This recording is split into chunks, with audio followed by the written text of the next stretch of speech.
एक आम समस्या होता है कि छोटे बच्चे हैं या बड़े बच्चे भी हैं, वो बच्चा लगता है मदर का कंप्लेंट रहता है कि बच्चा अच्छे से खाना नहीं खा रहा है, या बच्चे को बार बार बुखार लगता है, बच्चे का वज़न नहीं बढ़ रहा है, बच्चा बार बार जल्दी जल्दी पेशाब करता है, या पेशाब में बहुत ही अधिक बदबू आती है।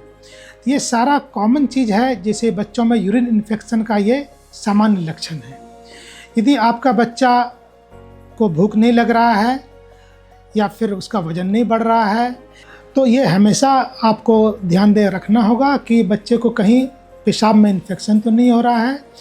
और पेशाब में इन्फेक्शन वैसे बच्चों को अधिक कॉमन है जिसको किडनी में किसी भी तरह से सूजन हो, या बच्चा पेशाब पूरी तरह से नहीं कर रहा हो, या पेशाब जब बच्चा करता है तो कुछ पेशाब वापस किडनी की तरफ जाता है। तो ये जो कॉमन कंडीशन है, एक तो कंडीशन है जिसमें किडनी में सूजन रहता है, उसको हम लोग कहते हैं किडनी में हाइड्रोनेफ्रोसिस, वो कंडीशन है। यह हाइड्रोनेफ्रोसिस एक किडनी में हो सकता है या दोनों किडनी में हो सकता है। दूसरा है कि एक वेसाइकोयूरेट्रिक रिफ्लक्स है, जिसमें बच्चा यदि पेशाब करता है तो कुछ पेशाब वापस किडनी की तरफ जाता है। तो वो जो पेशाब है वो बार बार ऊपर नीचे होते रहता है, और वो गंदा पेशाब जब भी जमा रहेगा तो वो इन्फेक्शन का एक कॉमन कारण होता है। तीसरा है बच्चे को यदि खाना कम खा रहा है, बच्चा यदि पॉटी पैखाना रेगुलर नहीं कर रहा है, बच्चे को कब्जियत रहता है, तो कब्जियत के चलते भी बच्चे को पेशाब में इन्फेक्शन होने का चांसेस बहुत ज़्यादा रहता है।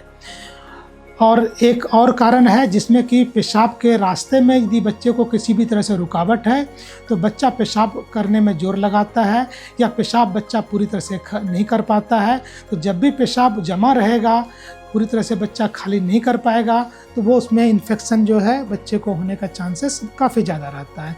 ये बार बार बच्चों को पेशाब में इन्फेक्शन होगा, और जब भी इन्फेक्शन होगा तो ये ज़रूरी नहीं है कि बच्चे को बुखार आए या तेज़ बुखार आए। कुछ बच्चे जिनको कि इन्फेक्शन बहुत सीवियर नहीं होता है, वैसे बच्चे को सिर्फ जो है भूख कम लगेगा, वज़न नहीं बढ़ेगा, बच्चा चिड़चिड़ा रहेगा, तो वो सब भी सामान्य लक्षण हैं जिसमें कि पेशाब में इन्फेक्शन होने का संभावना रहता है। तो इसके लिए एक सिंपल जांच है जिससे कि कंफर्म होता है कि बच्चों में पेशाब में इन्फेक्शन हो रहा है या नहीं हो रहा है। सबसे बेसलाइन टेस्ट होता है रूटीन यूरिन। जो रूटीन एग्जामिनेशन ऑफ यूरिन है उसमें पस सेल्स यदि लड़कों में यदि आपको 10 से ज़्यादा मिलता है और लड़कियों में यदि 20 से ज़्यादा मिलता है पस सेल्स, तो ये एक हम लोग को आइडिया देता है कि पेशाब में इन्फेक्शन हो सकता है। और दूसरा है यूरिन कल्चर।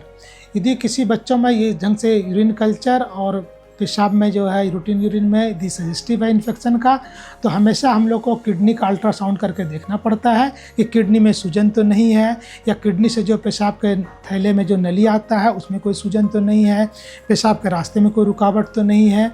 इसके अलावा एक टेस्ट और है जो इसमें कि मिक्चुरेटिंग सिस्टोयूरेथ्रोग्राम टेस्ट होता है। इस टेस्ट से पता चलता है हम लोग को कि बच्चे को वेसाइकोयूरेट्रिक रिफ्लक्स, मतलब कि पेशाब जब बच्चा करता है तो वापस किडनी की तरफ पेशाब तो नहीं जा रहा है, या पेशाब के रास्ते में कोई रुकावट तो नहीं है, वो कंफर्म होता है।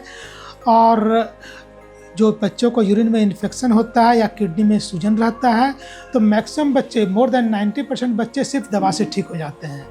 सिर्फ 10% बच्चों में सर्जिकल इंटरवेंशन करना पड़ता है, और वो डिसाइड होता है कि बच्चे को क्या कंडीशन है, किस कारण से इन्फेक्शन हो रहा है, उसके अनुसार से ये ऑपरेशन का ज़रूरत कितना तत्काल करना है, या हम लोग बच्चे को बड़े होने का इंतज़ार कर सकते हैं उस समय करना, इस पर डिपेंड करता है। तो इसलिए घबराएं नहीं।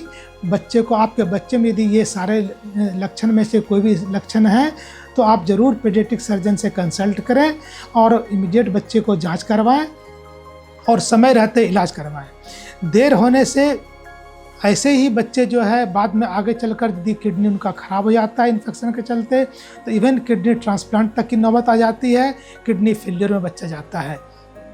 तो समय रहते इसका इलाज करवाएं और बच्चे का किडनी बचाएं, बच्चे के भविष्य को सुरक्षित रखें, उसका हर तरह से सुरक्षा करें। धन्यवाद।